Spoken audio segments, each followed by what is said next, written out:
Une mèche neuve est de couleur blanche. Lorsqu'elle devient noircie par le carbone, elle perd en efficacité. Il faut alors la tailler.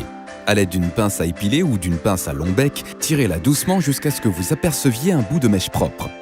Attrapez la mèche aussi loin que possible pour ne pas la déchirer.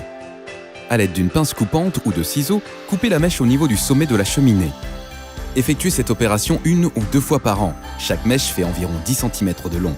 Après l'avoir taillée 2 ou 3 fois, vous devrez donc la remplacer. La mèche doit être changée si le briquet ne s'allume pas correctement ou si vous devez vous y reprendre à plusieurs fois pour produire une flamme.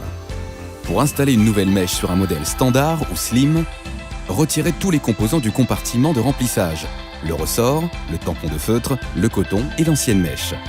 Insérez une nouvelle mèche soit par la cheminée, soit par le bas du compartiment de remplissage.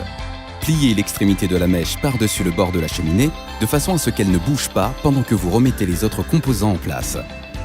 Replacez les morceaux de coton dans le même ordre que vous les avez enlevés. Remettez le coton par petits morceaux en faisant zigzaguer la mèche entre les différentes couches de façon à ce que la mèche soit en contact avec le plus de coton possible. Replacez le tampon de feutre au-dessus du tube contenant la pierre et vissez le ressort comme expliqué précédemment.